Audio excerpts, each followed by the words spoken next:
السلام عليكم ورحمة الله وبركاته. ازيكم يا حبايبي؟ عاملين ايه؟ يا رب تكونوا بخير. النهارده بقى بعد ما كنت اعمل الاكل فقلت ايه، دي وصفة كده من الزمن الجميل وجميلة وسهلة ومغذية في نفس الوقت، على في الشتاء وعلى قد الايد، تنفعك في اخر الشهر، تنفعك اخر الاسبوع، وسريعة، مش بتاخد 10 دقايق. طبعا كلكم دلوقتي عرفتوا انا هعمل ايه، واللي عرف يكتب لي في التعليقات. بصي يا حبايب قلبي، النهارده عملت كشري بالعدس الاصفر، سهل وجميل، وهقول لكم الخطوه اللي فاتتكم عشان انا ما كنتش ناويه اصور. وبعدين قلت ايه، لا والله لما اصور كده افكر بناتي وحبايبي بالاكله الجميله دي وسهله.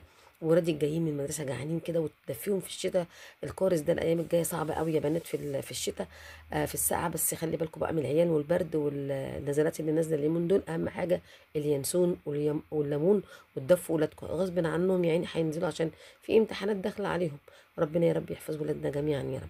هنا انا حمرت بصله كده نص تحميره، ما حمرتهاش قوي عشان تبقى مسكره. وبعد ما حمرتها نزلت بالعدس والرز، بغسلهم مع بعض عشان ياخدوا سوا واحد. اغسليهم كويس قوي قوي، صفيهم، وانزلي بقى شوحيهم في البصله دي مع حبه زيت وحته سمنه او زبده او زيت، بس اي ماده دهنيه تعجبك. وبعد كده بقى حطيت ميه سخنه من الكتل وسبته لما يتشرب. طبعا العدس هنحط عليه بيض. ممكن تعملي بيض مسلوق وتسلقيه وتقشري وتدحرجيه في معلقه زبده، او تعمليه عيون كده على وش الحله. فاحنا هنعمله عيون على وش الحله عشان بنتي بتحبه على وش الحله كدهوت، احلى من المسلوق، احلى من المدحرج يعني. فطبعا هستنى لما يخش في السوا، وبعدين هنحط البيض عليه. استنوني بقى عشان اوريكم هنحط البيض ازاي. هنا بقى وانا واقفه كده قلت لا، ده العدس ده مش هياخد مني وقت ولا ياخد مني حاجه، فانتهز الفرصه واعصج لحمه عشان احطها في الفريزر تنفعني في وقت كده مزنوقه او حاجه، وتبقى سهله عليك. اي صينيه حاجه تعمليها، صينيه مكرونه، صينيه مسقعه، جلاش، سمبوسك، اي حاجه. اللحمه المفرومه دي يا بنات يعني حاجه كويسه جدا في البيت، وبتنجز وتوفر عليك اكلات كتيره قوي. ولو جايلك ضيف او اي حاجه ممكن تعملي بيها صواني سريعه. طبعا انا هنا دلوقتي برضو براعي الرز والعدس، اللي هو الكشري بعدس اصفر. لقيته بقى ده بدأ يخش في السوا. اعمل تجويفه كده بالمعلقه عشان اكسر البيضه واحطها اهي زي ما احنا شايفين كده. احط كل عين، ما اجيش بقى جنبها تاني. خلاص انا هفحر الحفره واحط البيضه وخلاص في قلب الرز. هي من الصهد بتاع الحله هتستوي معانا على طول. طبعا يا حبايب قلبي مش هتاخد بقى وقت كده، ده داخل في السوا. هبدأ بقى احط البيض بتاعي كله. تمام يا حبايبي، احط البيض بتاعي كله كده واشقر عليه بعد شويه. ودي تاني بيضه، ونحط 4 بيضات. انت بقى حطي 4 5 حسب اسرتك. شوفي انتوا كام اسره، كم فرد في الاسره، وتحطي له كل واحد بيضه بيضتين حسب بقى ايه ما انت هتحطي. طبعا احنا نفرين فكفايه علينا البيضتين، كل واحد هياخد ايه، بيضتين.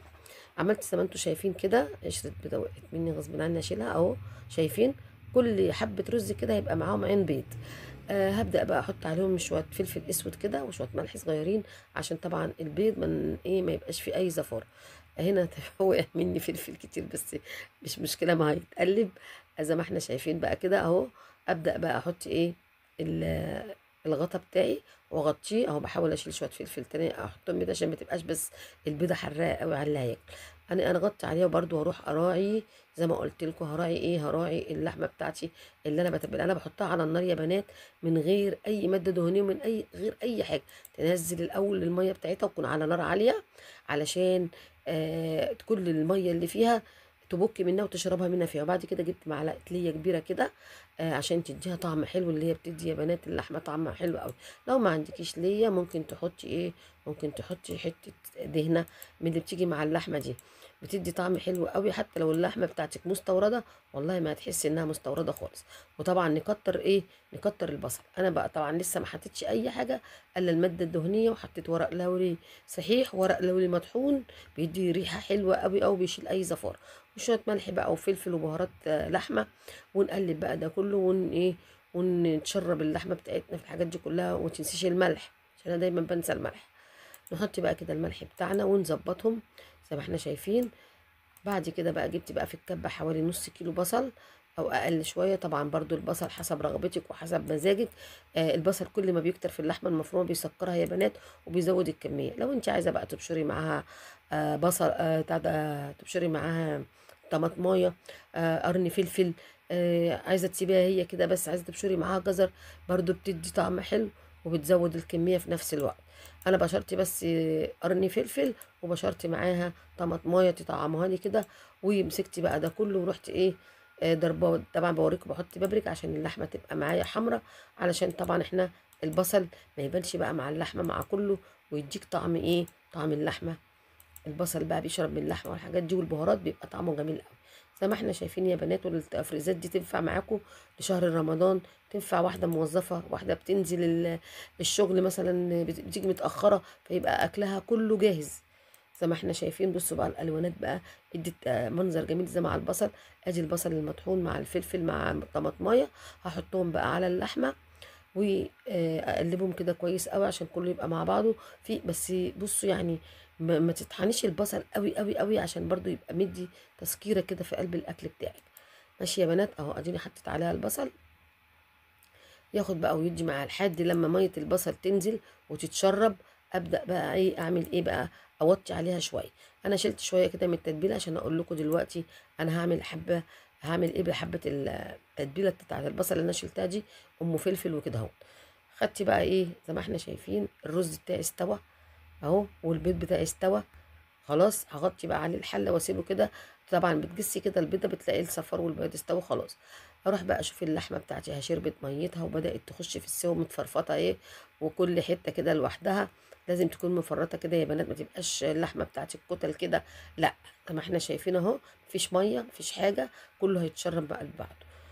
بس كده طفيت عليها بقى. تعالوا هنا نشوف، انا خدت قطعت هنا فلفل وطماطم، وهحط بقى الدقه اللي انا خدتها بصل مفروم على الفلفل على الطماطمايه المفرومه، وحتى هحط بقى معاهم شويه كمون وشويه ملح وليمونه، حبه خل، واعمل بقى شويه دقه حلوين كده، شويه فلفل اسود. الاكله دي يا بنات بتحب معاها قوي الطماطم المخلله او البتنجان المخلل. طبعا كلنا عندنا ليفتو، كلنا عندنا طماطم. الطماطم بدأت يا بنات ترخص، يلا بقى كل واحدة كده تشدي نفسها كده وتروح تخزن لها شوية. ولو ما معكيش فلوس وانت بتجيبي المصروف، معاكي المصروف بتجيبي حاجة البيت، شيلي لك كده كيلو 2 كيلو، الكيلو بقى ب5 وب6، وفي كيلو ونص ب10، اللي هم حتت يعني غالية شوية. زي ما احنا شايفين يا بنات، حتى في بنات بيقولوا لي نزلت فيديو على الفيسبوك على البطاطس المهروسه وعملت اقراص وجبت البطاطس رفيعه ب2 جنيه. ناس بيقولوا وفي حاجه ب2 جنيه، والله يا بنات كانت ب2 جنيه و2 جنيه ونص البطاطس الصغيره. خدت بقى الدقه كده بعد ما حطيت الخله فريشها كده على الطماطم بتاعتي، والطعم بقى بصوا ما اقولكوش. والله الاكله دي يا بنات احلى من 100 لحمه و100 فراخ. زي ما بقول لكم كده، جربوها وهتدعوا لي، وهتنجز معاكي في وقت قليل جدا مع اولادك، وفي نفس الوقت ربع كيلو عدس. وعندك الرز بقى، طبعا مفيش بيت بيخلى من الرز. وقوام قوام قوام عملتي اكله واكلتي عيالك وغدا، ممكن كمان تفيد معاكي للعشاء. شايفين يا حبايبي، ادي الدقه اهو. نحط كمان شويه ميه كده عشان الدقه تبقى كتيره وتدي طعم حلو. ونوزع بقى الخلطه بتاعتي ديت على الطماطم عشان تشرب منها، ونسيبها كده بتاع 5 دقايق تتشرب. ونحط بقى معانا نغرف بقى الرز، وهوريكم دلوقتي هنغرف الكشري ابو عدس اصفر مع البيض بقى، حاجه كده جميله جميله. يا اما تطلعي كل قرصايه كده حبه بيض، البضايه مع شويه الرز، وبعدين بتكسريها كده على الرز وتاكلي بقى، او تاكلي عيلك. لو عيلك ما بياكلش البيض، كسريها له وادريها له في قلب الرز والعدس، مش هياخد باله ان انت حطيتي بيض. وقلبي وغذي عيالك، اكله بقى ما اقولكوش، تدفي ومغذيه ورخيصه وعلى قد الايد. وعملنا غدا اقتصادي من حاجه كده يعني لا تذكر. القطيتين دول يعني انا كنت جايبه كيلو ونص ب10، خدت منهم قطيتين.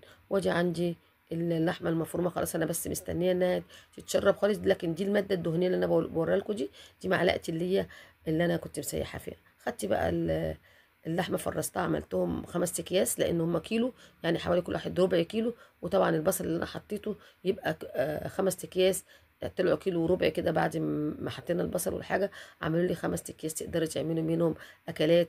ومسكت هنا بعد ما اكلنا بقى الطماطم دي فاضت، وروقت بقى مطبخي، وكان مطبخي مليان مواعين ومليان بقى حاجات. فقلت بقى بالمره كده وانا واقفه، والنشاط بقى ما بيجيش كل يوم، ده النشاط فين وفين لما بتبقي نشيطه. مسحت الرخام وغسلت المواعين وصفيتها، دول اللي كان فيهم البطاطس كنت عاملاهم امبارح، فبغسل حاجتي كده الصيني واشيله على طول عشان ما يتكسرش. وغسلت المعالق وصفيتها. اهي البطاطس برضو فاض بطاطستين بس من 25 قرص ولا يا بنات. غسلت الحوض ولمعته. غسلت المواعين زي القشطه اهي واصفيها، وبعدين ابقى اشيلها، والكوبايات كله كله كله. خليت المطبخ ما فيهوش حاجه مستنيه، وكنست الارض. وهنا بقى غسلت الليفه وغسلت السلكه. بصوا بقى بقول لكم، حته قشره الليمونه دي هي بتخلي المواعين جميله. كل ما تعملي ليمونه، ارميها في الطبق بتاع، او في العلبه اللي بتغسلي بيها المواعين، اللي بتحطي فيها مسحوق الاطباق، وتحطي عليها شويه ميه سخنه وشويه صابون، تلاقيها دايبه معاكي كده، وتدعك بقى المواعين وتخليها لك زي القشطه والطهارم. وهنا بقى رشقت السكاكين اللي كنت غسلاهم، والرخامه بتاعتي نضيفه ورايقه زي ما احنا شايفين. يا رب الفيديو يكون عجبكم وخدتوا نشاط كده، وروتين جميل وسهل وبسيط. يلا.